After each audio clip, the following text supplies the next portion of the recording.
झारखंड के सारंडा को नक्सलियों का सेफ जोन माना जाता है। इसके पीछे की वजह क्या है, जब आप जानेंगे तो चौंक जाएंगे। जिस तरह की तस्वीर इस जंगल से निकलकर सामने आई है, उसे देखकर आप सोच में पड़ जाएंगे कि ऐसी तस्वीर तो बॉर्डर पर देखते थे फिल्मों में, लेकिन जब आप इस जंगल में आएंगे तो बॉर्डर पर जैसे युद्ध के दौरान सेना के जवानों की तैनाती होती है और तैयारी होती है, कुछ इसी अंदाज में इस जंगल में युद्ध जैसा माहौल है। कैसे बचना है और कैसे सुरक्षा बल के जवानों का सामना करना है, तमाम इंतजाम जंगल में कर नक्सलियों ने रखा है। मिनटों में जमीन के अंदर तमाम नक्सली समा जाते थे, जिससे सुरक्षा बल के जवानों को पता भी नहीं चलता था।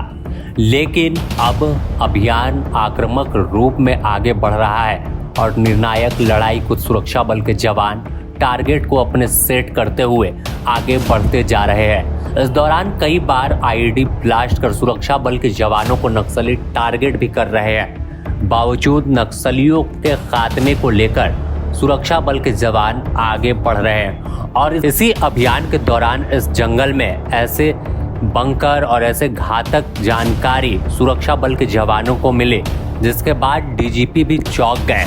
दरअसल इस जंगल में सखुआ के पेड़ सबसे ज्यादा हैं और एशिया में अपना स्थान रखता है। लेकिन इस जंगल में कई जानवर तो है ही कुख्यात, जिसके लिए जंगल फेमस था। साथ ही कई बड़े कुख्यात माओवादी हैं, जिनका डेरा सारंडा के जंगल में है और यहाँ पर समांतर व्यवस्था चला रहे थे।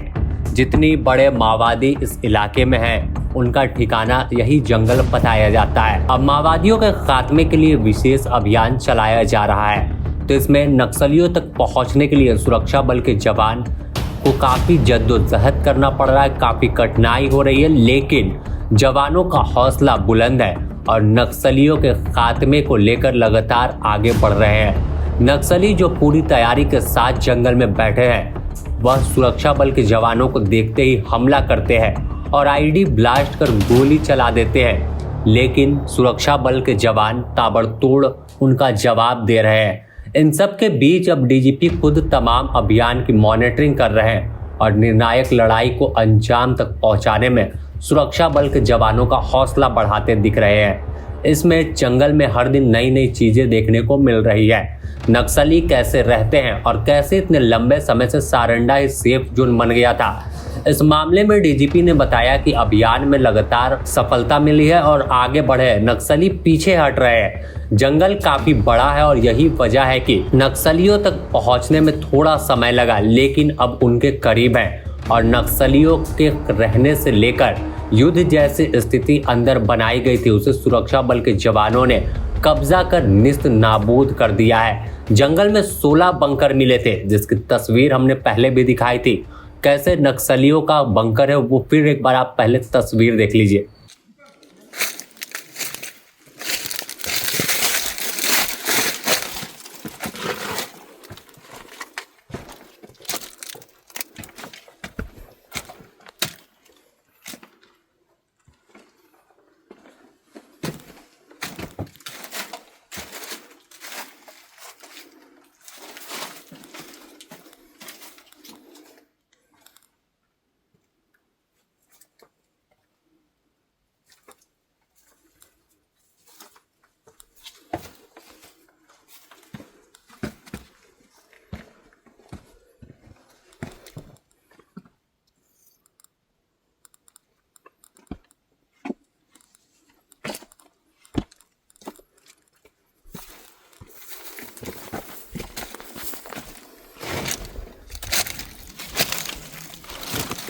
बंकर के अंदर रहने से लेकर अस्पताल चलाया जा रहा था और इर्द गिर्द बम और अन्य सामान का निर्माण होता था।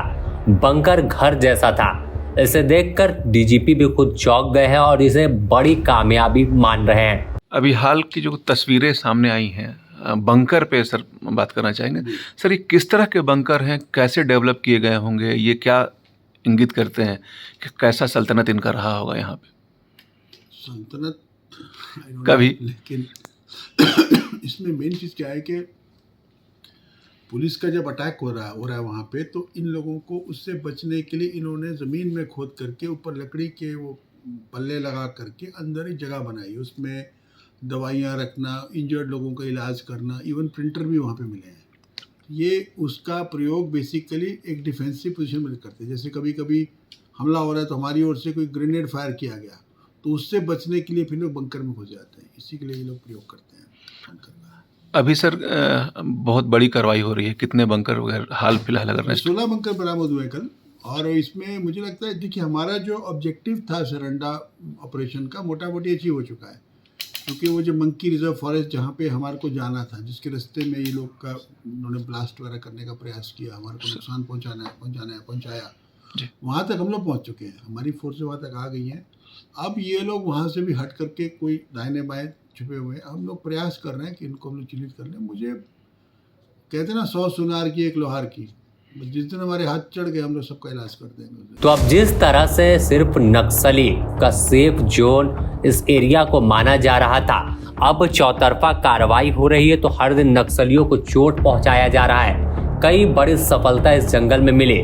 इन सब के बीच अगर देखें तो सारंडा का इलाका 800 वर्ग किलोमीटर से अधिक में फैला है, जो काफी घना जंगल है। और इस जंगल में खतरनाक इलाके हैं। उसमें जराई किला, रंगरा टोटो, सोनुआ, जतिया, गुड्डी और तुम्बा हाथा का जंगल है, जहां नक्सली अपना गढ़ मानकर बैठे हुए थे, जहां की जमीन में मौत बिछी हुई है।